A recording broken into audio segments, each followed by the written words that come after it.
Shalom, shalom, au peuple du Seigneur, que la grâce de Dieu soit sur vous. Amen. Vous êtes sur la montagne.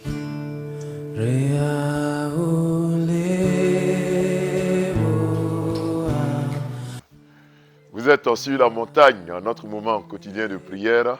Et en ce début de semaine, lundi, nous lisons le texte de Néhémie, le chapitre 1, du verset 1 au verset 4, qui dit ceci. Parole de Néhémie, fils de Hakalia, au mois de Kislev, la 20e année, comme j'étais assise dans la capitale.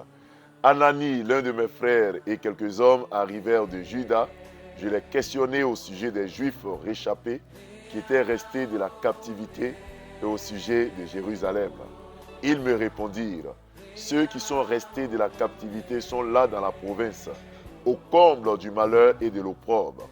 Les murailles de Jérusalem sont en ruine et ses portes sont consumées par le feu.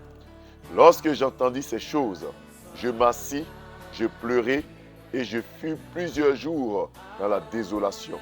Je jeûnai et je priai devant le Dieu des cieux. Amen. Bien-aimés frères et sœurs dans le Seigneur, en ce jour, le thème c'est « À quoi est-ce que Dieu t'a destiné ?» À quoi est-ce que Dieu t'a destiné? Et nous allons prendre, n'est-ce pas, la vie de cet homme de Dieu, Néhémie, pour voir comment découvrir ce à quoi le Seigneur nous a appelés.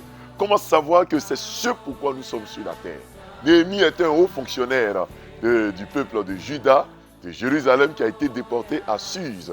Et lorsqu'il était à Suse, où il était aux côtés du roi, Artaxerxès, où ce monsieur vivait bien, il va recevoir l'un de ses frères qui va venir lui rendre compte de ce qui est resté à Jérusalem, à Juda. Et cet homme va lui faire un compte rendu qui va faire pleurer Néhémie. Il dit à Néhémie que les frères qui sont restés, les réchappés, ils sont dans la désolation. La ville de Jérusalem est en ruine parce que sa muraille est en ruine. Bien-aimé, lorsque Néhémie entend ce compte rendu sombre de sa ville, de son pays, la Bible dit que Néhémie est rentré dans une telle tristesse qu'il s'est mis à jeûner, qu'il s'est mis à prier. Frères et sœurs, qu'est-ce qui t'envoie dans la tristesse? Qu'est-ce qui te met dans la désolation? Qu'est-ce qui te fait pleurer? C'est la question de ce matin. Qu'est-ce qui te fait pleurer? Quelle est la nouvelle que tu as entendue et qui t'a mis dans un autre état, qui t'a fait pleurer? Quelquefois, ce qui te fait pleurer détermine l'appel de Dieu sur ta vie. Ce qui t'envoie te met dans l'angoisse, ce qui t'empêche de dormir, c'est ce à quoi le Seigneur t'appelle. Néhémie était appelé à rebâtir les murailles de Jéricho, de Jérusalem. Lorsque Néhémie entend cela, lorsqu'il entend que le temple a ses murailles, à sa clôture, son pan qui est tombé, Néhémie est dans la désolation. Lorsqu'il entend que ses frères qui sont restés à Jérusalem sont dans la tristesse, Néhémie également tombe dans la tristesse. Et là naît la vocation, là naît l'appel de Dieu, là naît la mission que Dieu confie à Néhémie.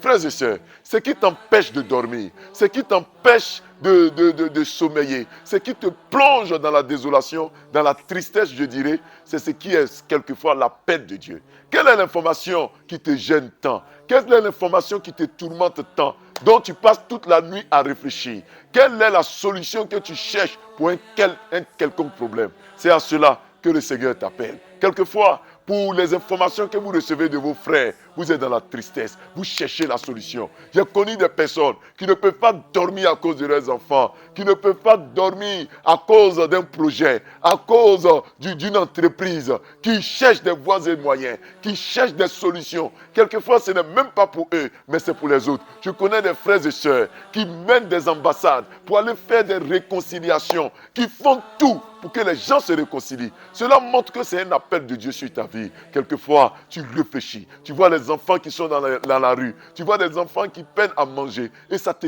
crée la désolation, la tristesse. Tu es triste. Tu te demandes comment faire pour leur venir en aide. Mon frère, c'est le Seigneur qui t'appelle ainsi. Tu es là. Tu vois des malades dans les rues. Tu vois des gens qui vont à l'enfer, qui ne croient pas en Dieu. Et tu veux leur parler. Tu veux prier pour que ces malades soient guéris. Tu es triste pour cela. C'est là que naît aussi l'appel. Les gens sont malades. Tu cherches des remèdes pour que ces frères et sœurs soient guéris. Le Seigneur t'appelle certainement à un ministère de guérison. Il t'appelle certainement à ce que tu sois un médecin ou que tu travailles dans le domaine de la médecine. Frères et sœurs, ce qui te fait qui te fait mal, ou les informations qui te plongent quelquefois dans la tristesse, sont le chemin pour découvrir ta destinée.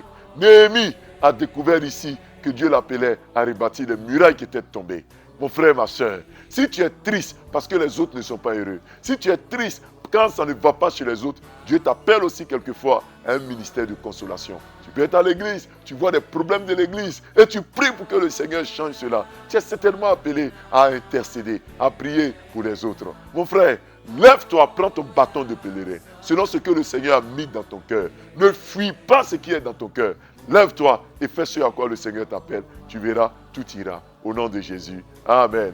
Prions Dieu. Seigneur, tu as choisi Néhémia, celui que tu as choisi pour consoler, selon la signification de son nom.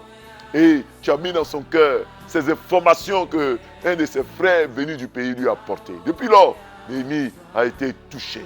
Il s'est senti dans la tristesse, dans la désolation, quand il a appris ce qui s'est passé, le chaos derrière lui à Jérusalem. Il a tout mis en œuvre pour pouvoir sortir son peuple de cette désolation. Seigneur, nous aussi, nous voulons découvrir ce à quoi tu nous appelles. Nous voulons savoir notre mission sur la terre. Et par l'exemple de Néhémie, nous savons que nous pouvons savoir, découvrir ce à quoi tu nous appelles.